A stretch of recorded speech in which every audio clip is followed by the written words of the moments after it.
Yeah, baby, Arizona World Heavyweight Champion back here again with a little video. I got my cat here. Oh, sorry, dude.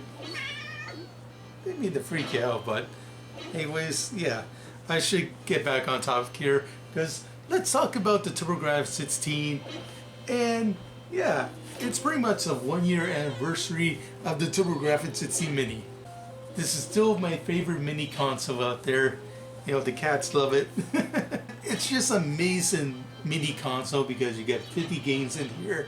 Of course, we're talking about a pandemic era mini console. I'm sure it wasn't a very big hit. It was only sold on stores like Amazon and all that. And you know how Amazon is super mean to their employees. I'm a lot nicer to my cats than, you know, Jeff Bezos is to his employees and all that. I even showed this off in my video that my TurboGrafx-16 Mini came a little bit crushed because it just had like this stupid label on the front, and that's the way they sent it. They didn't send like a box or anything. But oddly enough, I ordered the PC Engine Mini and the CoreGraph Mini, and those came in boxes, and they are in much better shape than this. I figured I'll find like another one in a shop or a game store, and I can get an upgrade and get rid of this stupid box that has a damage, but no such luck. Of course, yeah, finding a TurboGrafx-16 Mini in the wild is going to be very difficult. You know, we're still in the pandemic. You know, I got my shots and everything. I wear my mask outside. Now, I'm staying safe, but still. In Canada, we have a lockdown order. You know, I can't go back to my flea market booth, so I'm still unemployed at the moment. That's why I'm making videos and making pennies on the dollar.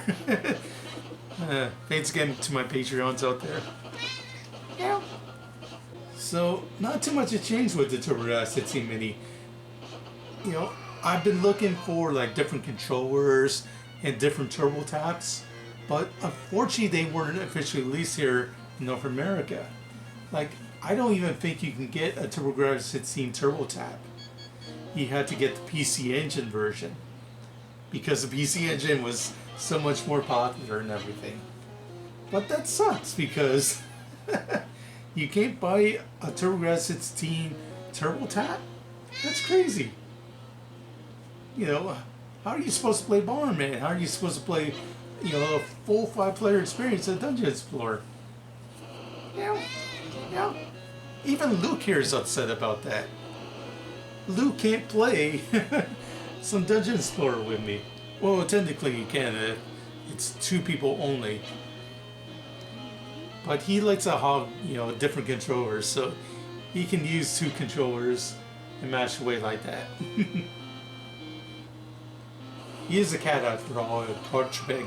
So if you want to TurboGrafx-16 Mini, I'm afraid you had to order online. You might find an occasional store out there that would still carry the unit, but not in my area. Yeah, and I don't even think you can get TurboGrafx-16 Pacific controllers with it either. If you want to get like different controllers for your TurboGrafx-16 Mini, you're going to have to import PC Engine controllers, which are fully compatible, which is great. But why don't they release different controllers on the side? But I'm going to answer my own question because the TurboGrafx-16 Mini unfortunately wasn't the big deal that I think Konami was hoping for.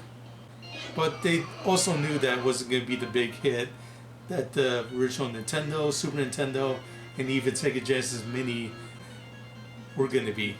And with the super failure of the PlayStation Mini, everybody's having second thoughts about releasing minis of their own. Thankfully, this is a lot better than PlayStation Mini in my opinion. So 1 year later, yeah, it's still awesome. Get all these games on here. But I did notice a few changes. Like, one big issue that I had with this is that they include a lot of PC Engine games on here, and a lot of them are unedited, so there are games like Necromancer and of course Snatcher, which are totally in Japanese. Yeah, that's great if you know Japanese, but if you have a TurboGrafx-16 set here, basically this is catered for a North American audience, and I figured Konami for sure would translate it into English, but no, they didn't. And I thought because, okay, they want to make the games as authentic as possible, make zero to little to no edits whatsoever, but looking back at some of these games here and playing games like Ninja Spirit, that's not necessarily true, because they did make a few key edits to the games, and let's have a closer look at some of the changes. Okay, so this is my Twin Galaxies run. I think I got like the fastest time of like 12 minutes and so many seconds and everything, but let me show you an edit that they made here on the TurboGrafx-16 Mini here with Ninja Spirit.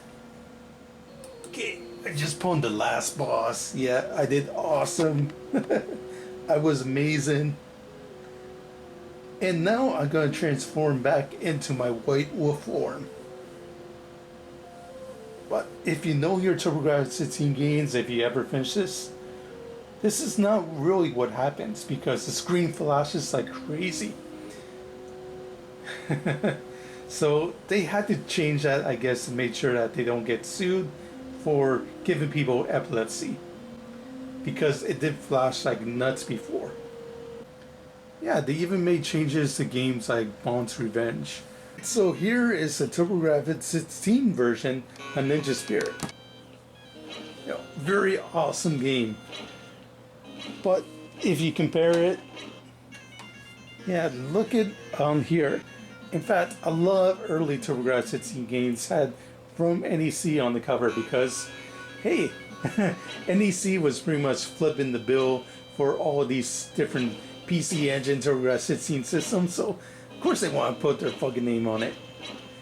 But, you know, NEC doesn't own the rights to the TurboGrafx-16 IP anymore, so if you want to see NEC on the Mini, well, it's not going to be on there.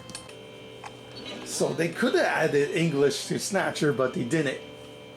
Yet they had to make all these other changes to make sure they got the names NEC out, or any copyright bullshit like that. So it's not a true 100% conversion. But still, it's pretty close. And if you want to challenge my high scores, I'm on Twin Galaxies. Yeah, I think I already lost a few records for games like Spring In, Parasol Stars, and Alien Crush, so I don't have the top spot for many of the scores. Yeah, but I do have the top spot for Air Zonk and Bond's Adventure, so I'm happy about that. Yeah, so that's the TurboGrafx-16 Mini in a nutshell. Happy anniversary, happy anniversary. Yeah, it's still a pretty cool unit. Yeah. Yeah, so do I still recommend the Mini? Of course. Everybody needs more Air Zonk in their life, and this is a great way to go about it. Especially since a lot of these games on the TurboGrafx-16 Mini, think of ones like Splatterhouse, Bond's Revenge, Kadash, Air Zonk, of course, and Soldier Blade. If you get these games on their own, they're pretty much going to be the price of this system by itself. But yeah, if you get this game on Amazon now, I think they've raised the price a little bit. So now it's going to be like over $100. And some are even charging like $200 for this. So I say get this while you can, because I don't think it's going to be re-released or anything. I'm hoping, I'm praying, you know, that they do another Turbo Dual Mini. Maybe add some more super games on there, some more cool exclusives. Finally get legendary ads and keep Courage on the set, but yeah, don't hold your breath on the Turbo Dual Mini. Now, I think this is all we're gonna get, but hey, this is still awesome. If you can't find a real TurboGrafx-16, and of course many people can't, this is a great way to go about it. And think about the original Nintendo NES and Super NES consoles. People think that those ones are hard to get, but I see those ones all the time.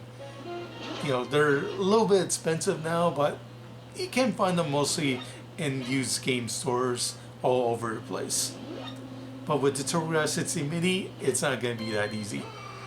So you better hit that run button and get this while you can. And that's it for Mini-Me here. This is Aerosong, World Heavyweight Champion, over and out. Oh yeah, Mini rocks. You know, cats love it.